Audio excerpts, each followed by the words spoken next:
ಇನ್ನು ಪಬ್ಲಿಕ್ ಟಿವಿಯ ಸಂದರ್ಶನದಲ್ಲಿ ಮತ್ತಷ್ಟು ಮಾಹಿತಿಯನ್ನು ಕೂಡ ಸುಜಾತಾ ಭಟ್ ಕೊಟ್ಟಿದ್ದಾರೆ. ಪ್ರಭಾಕರ್ ನನಗೆ ಗಂಡ ಅಲ್ಲ ಅಂತ ಹೇಳಿದ್ದಾರೆ. ಮಗಳಿದ್ದಾಳೆ ಅಂತ ಹೇಳಿ ನಾನು ಯಾರ ಹತ್ರವೂ ಕೂಡ ಹೇಳಿರಲಿಲ್ಲ. ವಾಸಂತಿ ಅನ್ನೋರು ನನಗೆ ಗೊತ್ತಿಲ್ಲ. ನನ್ನ ಹತ್ರ ಯಾವ ಆಲ್ಬಮ್ ಕೂಡ ಇಲ್ಲ. ಪಾಸ್ಪೋರ್ಟ್ ಸೈಜ್ ಫೋಟೋ ಮಾತ್ರ ಮಗಳದ್ದು ಇಟ್ಕೊಂಡಿದ್ದೇನೆ ಅಂತ ಹೇಳಿ ಪಬ್ಲಿಕ್ ಟಿವಿಯಲ್ಲಿ ಸುಜಾತಾ ಭಟ್ ಮಾತನಾಡಿರುವಂಥದ್ದು. ಇದೇ ಪ್ರಶ್ನೆಗಳು ಮುನ್ನೆಲೆಗೆ ಬಂದಿತ್ತು. ಮಗಳು ಅಂದ ಮೇಲೆ ಡಾಕ್ಯುಮೆಂಟ್ ಯಾಕಿಲ್ಲ, ಮಗಳು ಅಂದ ಮೇಲೆ ಫೋಟೋ ಯಾಕಿಲ್ಲ ಅಂಥೇಳಿ ಆ ಪ್ರಶ್ನೆಯನ್ನು ಕೂಡ ನಮ್ಮ ಪ್ರತಿನಿಧಿ ಕೇಳಿದ್ದಾರೆ. ಅದಕ್ಕೆ ಸುಜಾತಾ ಭಟ್ ಉತ್ತರ ಹೇಗಿತ್ತು ಬನ್ನಿ ನೋಡ್ಕೊಂಡು ಬರೋಣ. ಆಮೇಲೆ ನಾನು ಧರ್ಮಸ್ಥಳಕ್ಕೆ ಬಂದು ದೊಡ್ಡ ವ್ಯಕ್ತಿಗಳಿರ್ತಾರೆ, ಅವ್ರ ಹತ್ರ ಒಂದು ಮಾತು ಹೇಳಿದೆ. ಆವಾಗ ಅವರು ನಮ್ಗೆ ತುಂಬ ಜನ ಬರ್ತಾರೆ, ಯಾರು ಹೋಗ್ತಾರೆ ಅಂತ ಗೊತ್ತಿಲ್ಲ ನಮಗೆ, ನಿನ್ನ ಮಗಳನ್ನ ಅಲ್ಲಿ ಎಲ್ಲಾದ್ರೂ ಇದ್ದರೆ ಹುಡುಕಿಕೋ ಅಮ್ಮ ಅಂತ ಹೇಳಿ ಕಳಿಸಿದರು. ಇದಿಷ್ಟು ಸತ್ಯ. ತಾವು ಅವಾಗ ಒಂದಷ್ಟು ಮಗಳು ಕಾಣೆಯಾಗಿದ್ದಾಳೆ, ಸಹಜವಾಗಿ ದುಃಖ, ಒಂದಷ್ಟು ಒತ್ತಡವನ್ನು ಹೇರ್ಬೋದಿತ್ತು. ಯಾಕೆ ನನ್ನ ಮಗಳು ಕಾಣೆಯಾದ್ಲು ಅಂತೇಳಿ ಐ.ಆರ್ ಆಫೀಸರ್ಸು ಆವಾಗ ನನಗೆ ನಾನು ಕೇಳಿದ ತಕ್ಷಣ ಒಂದು 3 ಜನ ವ್ಯಕ್ತಿಗಳು ಬಂದರು. ನಿಮ್ಮ ಮಗಳು ಇಲ್ಲಿ ನೋಡಿದ್ದೀನಿ, ಬನ್ನಿ ಕರ್ಕೊಂಡು ಹೋಗ್ತೀನಿ ಅಂತ ಹೇಳಿದರು. ಅವರು ಕರ್ಕೊಂಡು ಹೋದರು. ಕಣ್ಣಿಗೆ ಬಟ್ಟೆ ಕಟ್ಟಿದ್ರು. ಇದು ಕಾಲ್ಪನಿಕ ಅಲ್ಲ, ರಿಯಲ್ ಫ್ಯಾಕ್ಟು. ಬಟ್ಟೆ ಕಟ್ಟಿದ್ರು. ಒಂದು ಕಡೆ ಕರ್ಕೊಂಡು ಹೋಗಿ ರಾತ್ರಿ ಎಲ್ಲ ಕೂಡ ಹಾಕಿದ್ರು. ಅಲ್ಲಿಂದ ನಾನು ಬೆಳಿಗ್ಗೆ 5 ಗಂಟೆಗೆ ನನ್ನನ್ನು ಮನೆಯಿಂದ ಆ ರೂಮಿನಿಂದ ಹೊರಗಡೆ ಕರ್ಕೊಂಡು ಬಂದು ಬಟ್ಟೆ ಎಲ್ಲ ಚಿಂದಿಯಾಗಿದೆ ನನ್ನ ಬಟ್ಟೆ ಎಲ್ಲ, ಆಯಿತಾ. ಆಮೇಲೆ ಕೈಗೆ ಕಟ್ಟಿ ಹಾಕಿದ್ರು, ಗಾಯಗಳಿದ್ದಾವೆ, ಕೈಗೆ ಕಟ್ಟಿ ಹಾಕಿದ್ರು. ಆಮೇಲೆ ಕಾಲಿಗೂ ಇಲ್ಲೆಲ್ಲ ದಾರಗಳನ್ನು ಕಟ್ಟಿ ಹಾಕಿದ್ದೆಲ್ಲ ಗಾಯಗಳಿದ್ದಾವೆ, ಆಯಿತಾ. ರಕ್ತ ಎಲ್ಲ ಬರ್ತಾ ಇತ್ತು.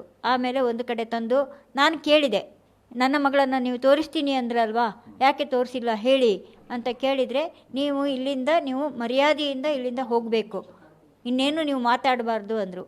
ಇಲ್ಲ, ನೀವು ಹೇಳಿದ್ರಲ್ವ ನನ್ನ ಮಗಳನ್ನು ತೋರಿಸಿ ಅಂತ ನಾನು ಕೇಳ್ತಾ ಇದ್ದೀನಿ, ದಯವಿಟ್ಟು ಇದ್ದರೆ ತೋರಿಸಿ, ಕರ್ಕೊಂಡು ಬಂದು ಕೊಡಿ ನನಗೆ, ನಾನು ಏನೂ ಇಲ್ಲದೆ ನಾನು ಹೋಗ್ತೀನಿ ಅಂತ ಹೇಳಿದೆ. ಅವ್ರೇನೂ ಇದು ಮಾಡಿಲ್ಲ, ನೀನು ಇಲ್ಲಿಂದ ಸೀದಾ ಹೋಗಬೇಕು ಅಂತ ಹೇಳಿದರು. ಇನ್ನೊಬ್ಬ ಹಿಂದುಗಡೆಯಿಂದ ಬಂದು ಹೊಡೆದ ನನ್ನ ತಲೆಗೆ. ಆವಾಗ ಇಲ್ಲಿ ಏಟಾಗಿದೆ, 8 ಸ್ಟಿಚ್ ಹಾಕಿದ್ದಾರೆ.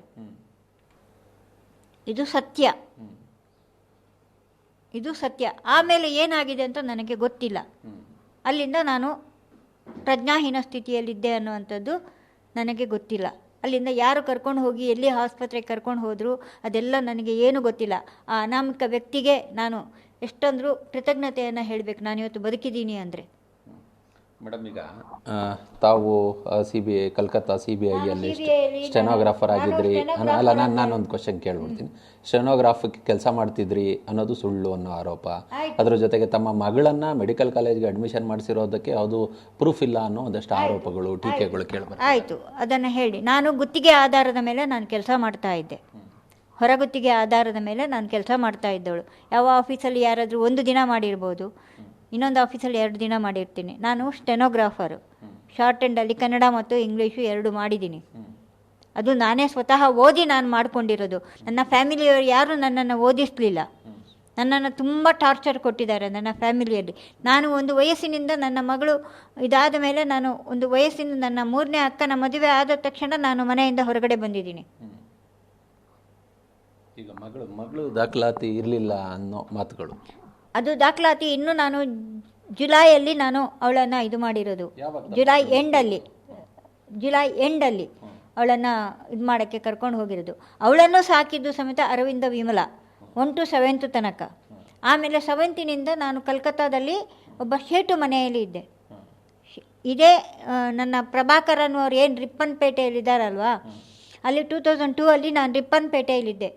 ಅಲ್ಲಿ ಯಾಕೆ ಈ ರೀತಿ ಇದು ಮಾಡ್ತಾ ಇದ್ದಾರೆ ಅಂದರೆ, ಅವರ ತಾಯಿ ಕ್ಯಾನ್ಸರ್ ಪೇಷಂಟ್ ಆಗಿದ್ದರು.